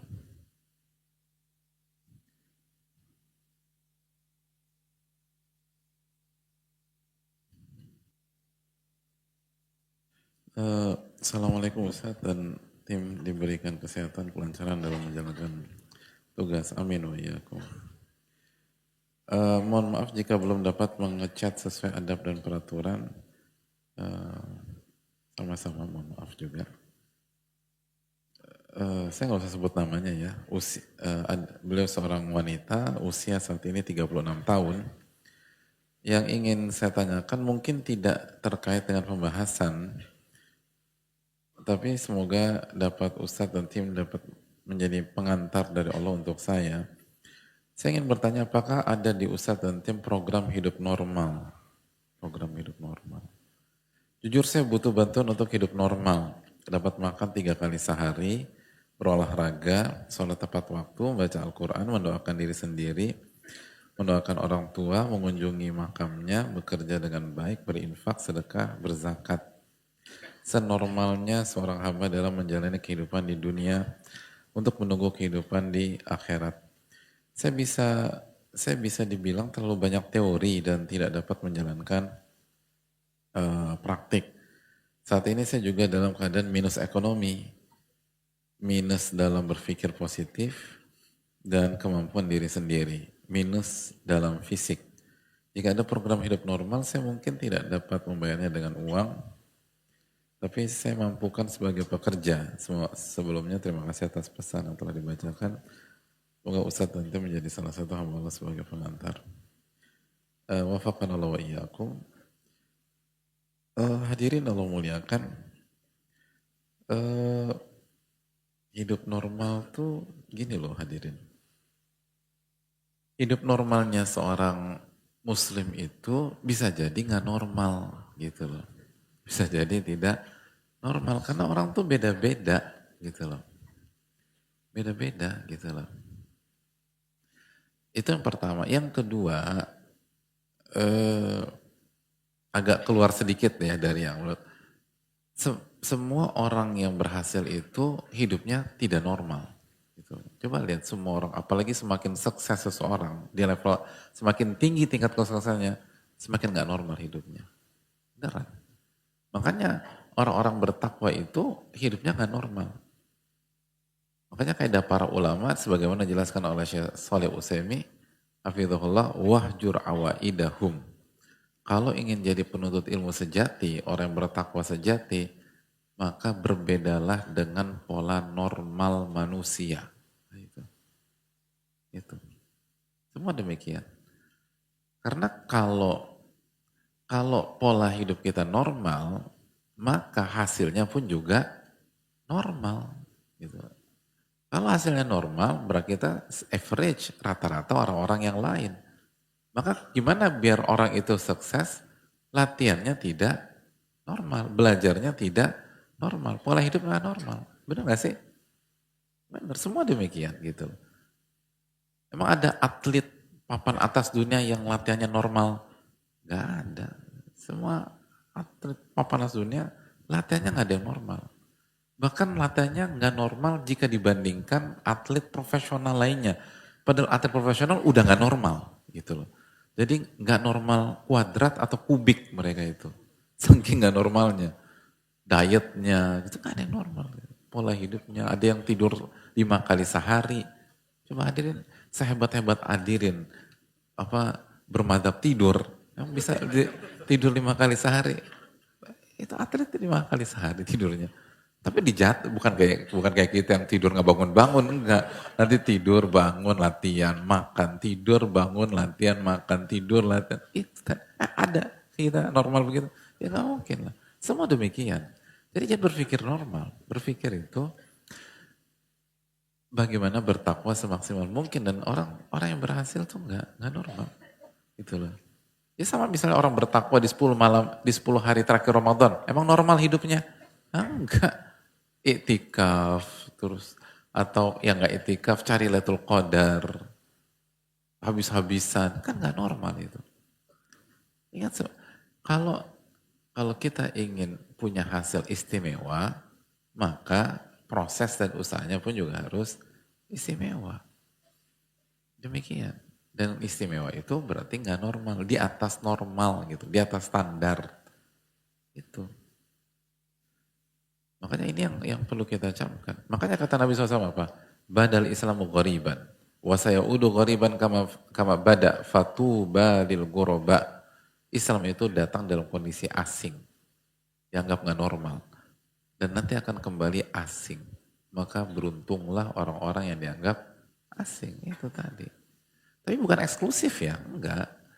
Bukan atau merasa menganggap diri suci atau lebih baik, enggak. Tapi coba hadirin jalankan sunnah Nabi SAW dengan kualitas yang maksimal, hidup hadirin enggak normal. Tapi positif gitu loh.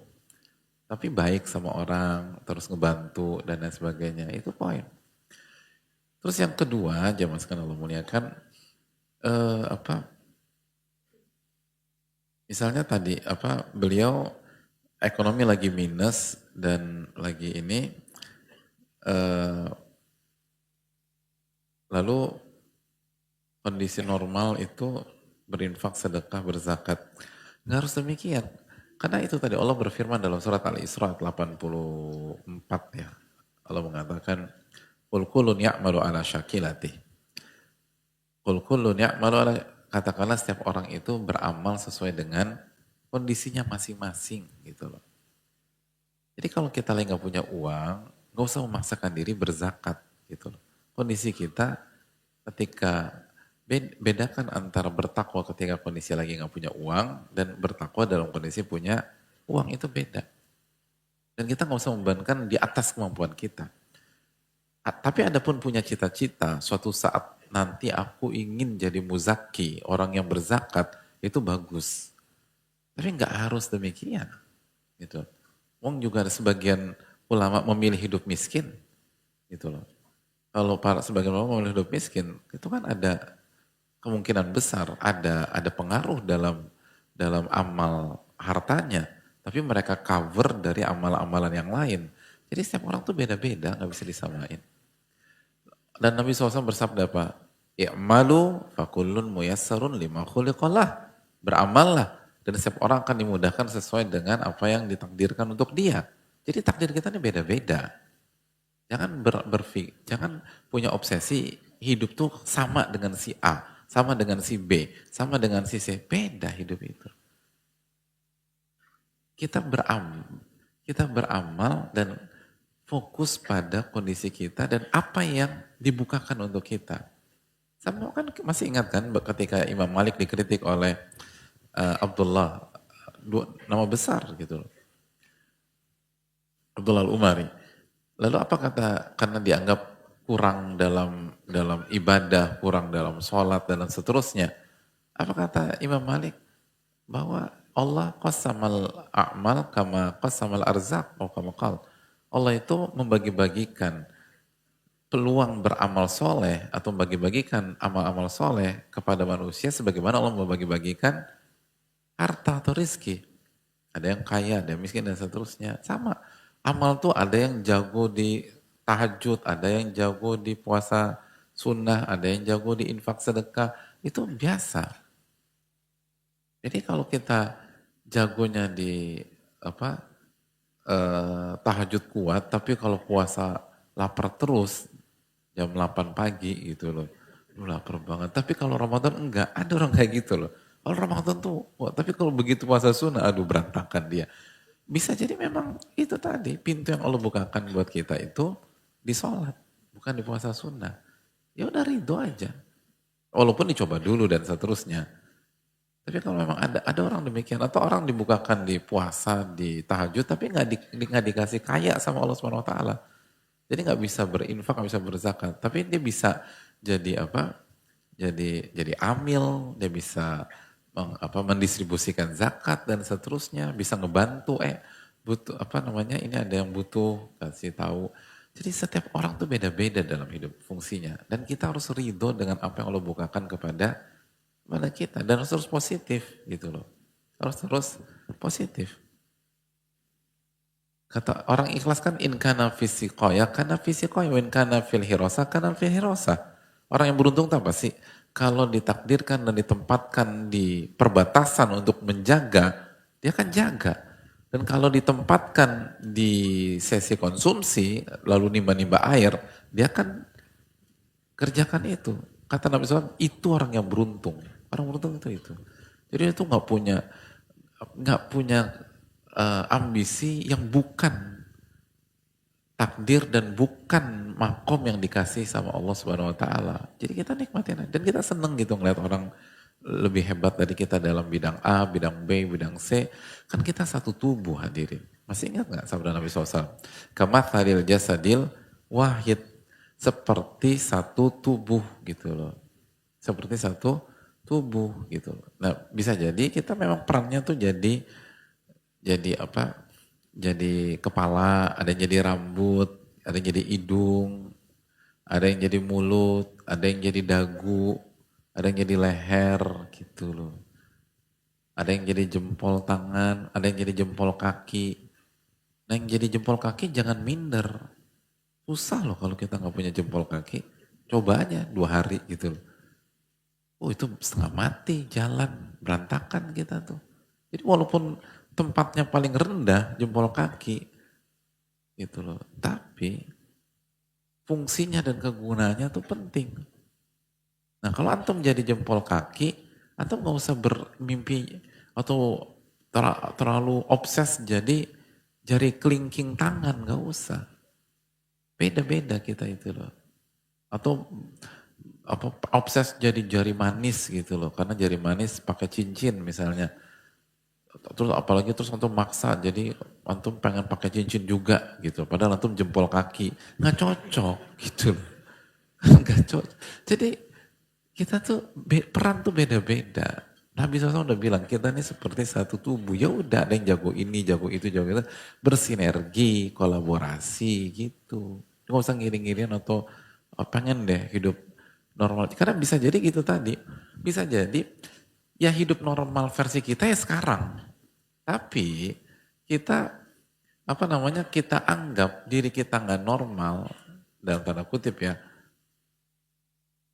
Karena kita menjadikan penggaris orang lain sebagai tolak ukur. Padahal harusnya pakai penggaris kita. Lalu kita tingkatkan biar kita di atas rata-rata gitu loh. Jadi orang tuh beda-beda. Dan kita sekali lagi diskusi atau surat Imam Malik ke Abdullah rahimahumullah, semoga merahmati mereka berdua, itu simple, dalam, dan kalau kita bisa resapi dan amalkan, itu mengurai banyak masalah sosial di tengah-tengah kita. Gitu loh. Jadi itu poin. Allah Ta'ala misalnya.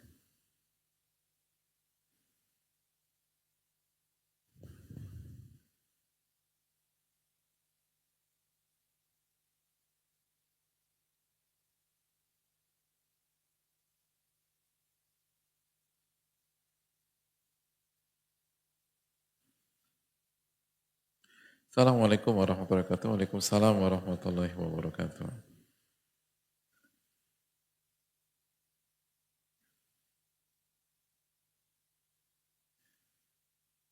Semoga Allah, semoga salawat serta salam tercurah junjungan Nabi SAW dan keluarga juga pada Imam Nawawi serta turunannya. Imam Nawawi itu nggak punya keturunan hadirin. Kita apresiasi kebaikan penanya kepada Imam Nawawi tapi Imam Nawawi itu meninggal nggak menikah, gitu, nggak punya istri Imam Nawawi. Kayak Syekhul Islam nggak punya istri. Jadi Imam Nawawi nggak punya keturunan. Jadi doakan orang tuanya, keluarganya, guru-guru gitu. Dan semoga keberkahan keselamatan kami pada Ustadz sekeluarga dan juga para jamaah yang sedang mengikuti kajian. Amin wa yakum. Ustadz, bagaimana sabar dalam kesendirian? Di saat mengikuti kajian seperti ini hadir sendiri. Karena teman-teman hadir nggak dianggap ya? Ini segini tuh nggak kurang kali ya, Insya Allah. Hadir sendiri kan saya langsung sendiri. Kayaknya ya, memang hidup tuh seni melihat. Di saat mengikuti kajian seperti ini hadir sendiri karena teman-teman sudah dengan kesibukan sendiri. Ini teman semua loh, ini bukan musuh. Terlebih saat ini saya pun masih single ting-ting. Doakan saya Ustaz semoga bisa menggenapi separuh agama di tahun 2026. Amin. Saya mau tanya, tafsir dari single ting-ting itu apa sih? Nah serius-serius saya nggak ngerti. Ini kosakata baru bagi saya karena saya kurang banyak pengalaman. Apa bedanya single ting-ting, single tung-tung, dan single teng-teng dan lain-lain itu bedanya apa? Nggak tahu Andin.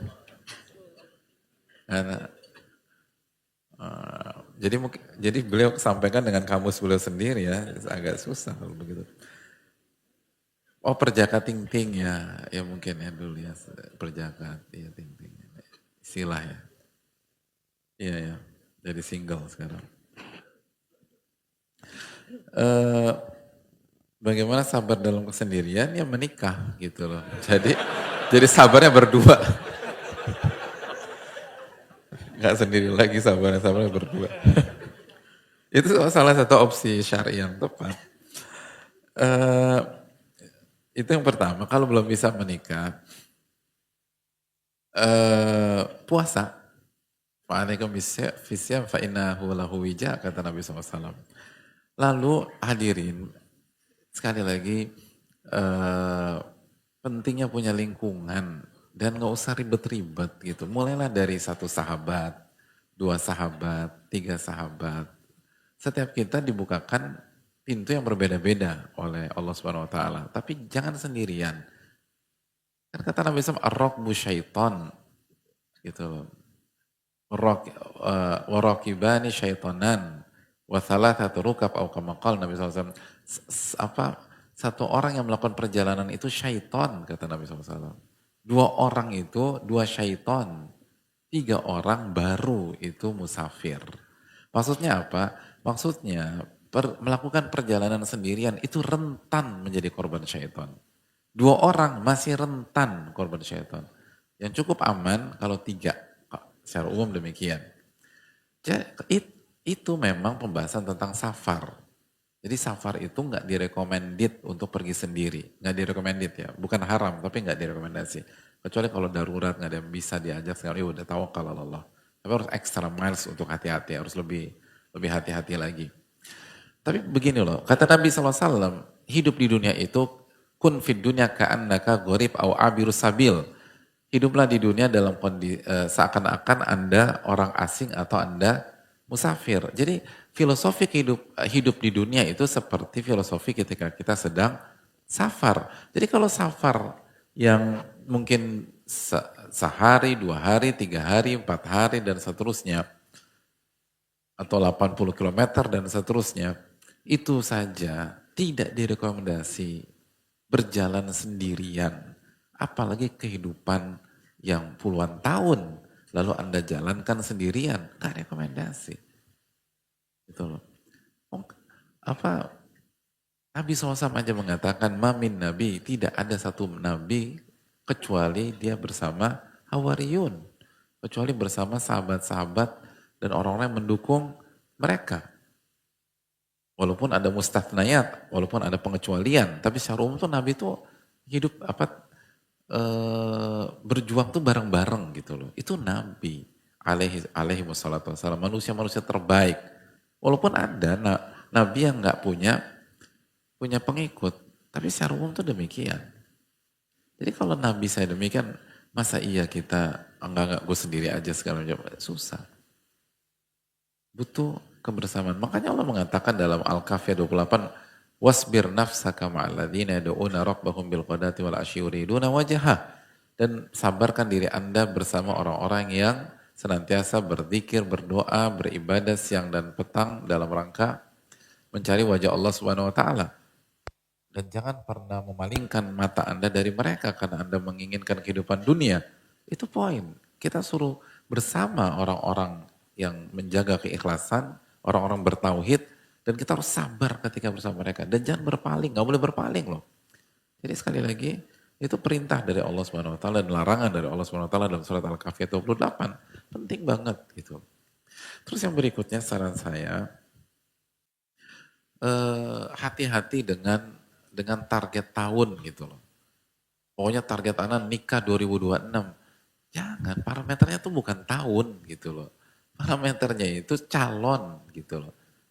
Iya benar, kalau sampai Desember, misalnya Desember tanggal 20 tahun 2006, calonnya belum ada, Nanti akhirnya random gitu. Milih yang pokoknya saya udah punya target atau nanti tertekan. Intinya bukan tahun calon intinya. Gitu loh. Dan sebaliknya, sekarang tanggal berapa? 13, siapa tahu tanggal 15 dapat calon yang tepat. Nikah 2025. Kan bukan 2026 gitu loh. Nikah tanggal 31 gitu loh, 2025 kan bisa, ada calonnya. Jadi yang fokus tuh ke calon, jangan fokus ke tahun. Fokus tahun tuh terbukti. Ini kalau kita fokusnya ke apa ke ke tahun atau ke waktu dalam kondisi-kondisi kayak ini, secara apa secara eh, secara teori ini rentan tertekan, rentan eh, rentan kena pressure dan tidak lain tidak bukan karena kita buat sendiri. Padahal nggak harus demikian. Kecuali kalau ada ibadah yang yang ada jangka waktunya seperti sholat, zuhur sampai bayangan setengah atau seperti sholat asar sampai terbenam matahari. Kalau nikah kan nggak ada gitu. Jadi 2026 belum tentu gitu loh. Jadi jangan terlalu ini. Akhirnya kita terbatasi. Artinya kita tuh menutup pintu yang Allah buka luas. Gitu. Dan akhirnya nggak dapat yang terbaik, nggak dapat yang seharusnya. Allah taala misalnya.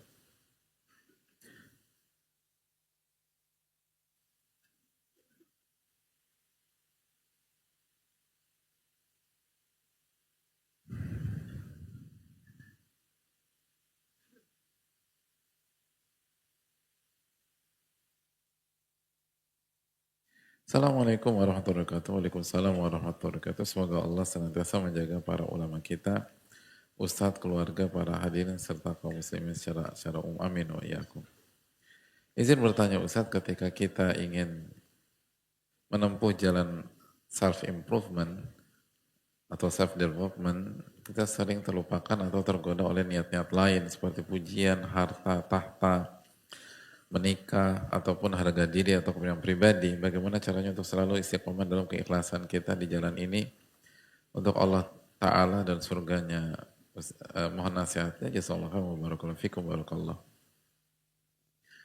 Iya jelas, sebagaimana dijelaskan Ibnu Qayyim dalam bab sabar yang sudah kita bahas, bahwa sabar dalam mengerjakan ketaatan itu kita dirongrong dengan dua masalah besar. Masalah pertama apa? Penyimpangan keikhlasan dan amalan hati. Jadi itu jelas, itu clear. Bagaimana cara melakukannya? Banyak-banyak muhasabah, introspeksi diri, evaluasi. Lalu yang kedua,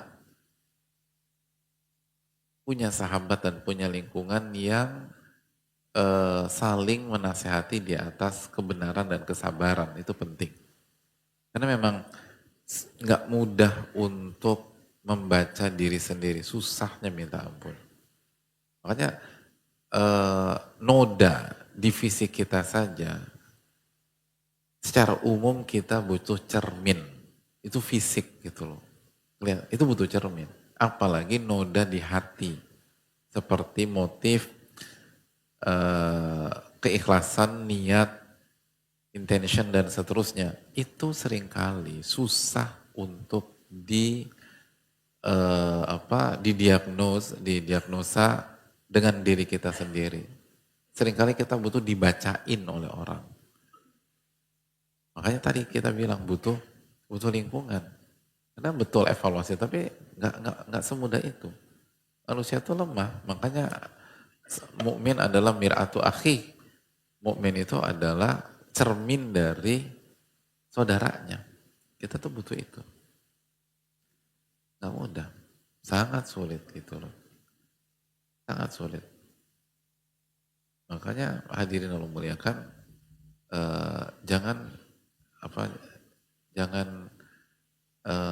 jangan berjuang sendirian. Itu penting. Karena kita butuh orang-orang setelah Allah Subhanahu wa taala, tentu saja butuh orang-orang yang ngingetin kita, yang apa yang menjelaskan blind spot kita gitu loh. Karena seringkali kita tuh rentan dan itu ada keluar dari track itu kan pelan-pelan 0,1 inci, 0,1 inci, 0,1 inci, ya 0,1 inci tapi berkali-kali dalam jangka waktu yang lama keluar juga beda arah. Hidup tuh selalu begitu, itu yang jadi masalah. Yang masalah tuh itu. Makanya kan kata Al-Munawi rahimahullah ta'ala, 1-2 kesalahan tuh gak akan menghancurkan kita. Asal kita istighfar taubat. Yang menghancurkan kita tuh isror. Isror tuh terus akhirnya jadi pola. Nah, Nah seringkali sebagian orang isror itu karena dia gak sadar atau dia gak ngeh bahwa dia tuh melakukan kesalahan, gak sadar dan gak ada yang ngingetin dia. Jadi isror tuh bukan nggak harus karena sombong, nggak harus karena belagu, kan enggak, bisa dia orang tuh dipikir tuh udah benar tapi terus keluar dan akhirnya jauh gitu loh. Kan demikian. Itu perlu kita camkan bersama-sama. Jadi pentingnya sahabat-sahabat yang baik, yang berani bicara tapi penuh adab, penuh ketulusan, dan suasananya itu suasana persaudaraan, ngingetin, dan lain sebagainya. Karena kalau enggak, bahaya kita. Nah itulah kekuatan Nabi SAW dan para sahabat. Kekuatan Nabi SAW dan para sahabat. Ya, Nabi SAW aja kan pernah lupa ketika sholat. Sholat 4 rakaat, beliau sholat 2 rakaat. Lalu diingatkan para sahabat, ya Rasulullah ada syariat baru. Apa ini ada ini? Enggak. Kau baru 2 nih. Oh gitu ya. Terus tanya, benar nggak? Benar. Itu kan pelajaran besar bagi kita. Seringkali kita tuh nggak terasa. Nggak ngeh. Bahkan ketika diingetin aja, enggak, kayaknya gue nggak gitu. Benar nggak? Oh iya benar juga ya gitu. Jadi sekali lagi itu menunjukkan bahwa manusia punya blind spot dalam kehidupan dan dia butuh banyak cermin, banyak mirror di kehidupannya. Nah kalau cerminnya bagus-bagus, solid, maka maka insya Allah akan memberikan taufik kepada dia. Makanya kan dalam ilmu leadership, salah satu fungsi tim itu apa? Salah satu fungsi tim yang sangat krusial. Salah satu teori leadership mengatakan salah satu fungsi tim yang paling krusial adalah untuk memberitahu bias seorang pemimpin. Bias itu bias gitu. Yang enggak gitu. Itu penting banget gitu. Karena seorang pemimpin dilihat oleh semua orang, tapi dia tidak bisa melihat semua orang gitu. Dia dilihat oleh dari segala sudut, tapi dia nggak bisa ngelihat semua sudut. Maka fungsinya tim itu untuk itu. Makanya salah satu mukjizat Nabi SAW adalah para sahabat kan kata para ulama. Dan salah satu fungsi para sahabat adalah untuk memberikan masukan, memberikan rekomendasi dan seterusnya. Itu penting. Dan Nabi SAW sangat terbantukan dengan itu. Perang Badar pindah lokasi, masukkan sahabat. Ahzab, masukkan sahabat Nabi SAW.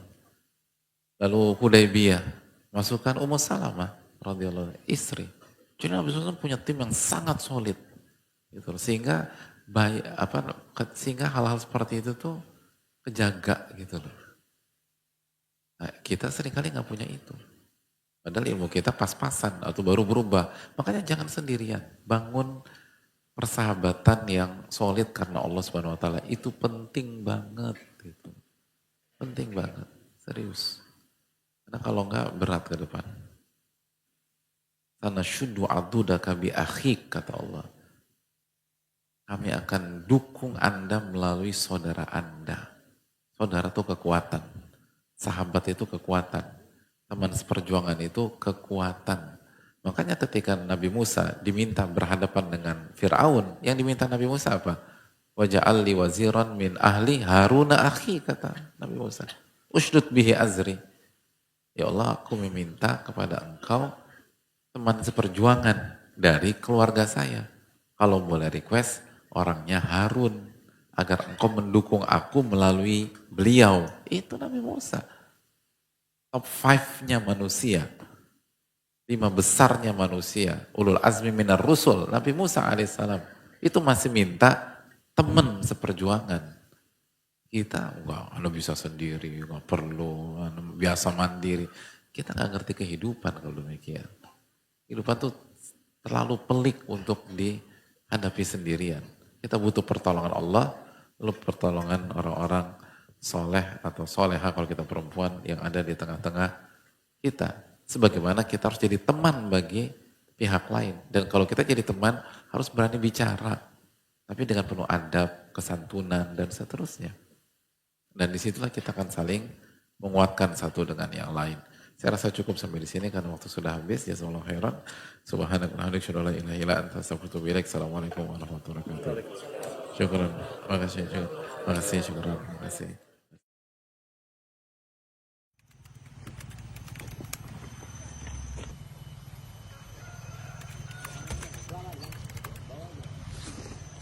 Itu pas waktu kejadian itu hari Kamis malam Jumat jam 5:30 di sana itu setinggi batang kelapa itu bergulung kemari. Baru saya sorakan orang itu naik ke atas semua ketinggian, saya bilang begitu kan. Jadi orang itu terkurung lantaran air besar itu. Katanya air di sana bau ya Bu? Bau ya. Malam kan kami bilang ini nggak ada pencarian mayat di sini. Kemarin kan ada jumpa satu di sana, satu di belakang rumah T yang hancur itu, yang ada jenazah satu. Ada 1, 2. Tapi di sini belum ada pencarian, mungkin ada yang T di sana. Jadi kalau mau mandi, wudhu, cuci Ini pakai air ini. ya, diambil air ini. Ini kan istilahnya rembes-rembesan dari bukit itu. Iya, iya bau. Tapi gimana lagi, kemana kita itu?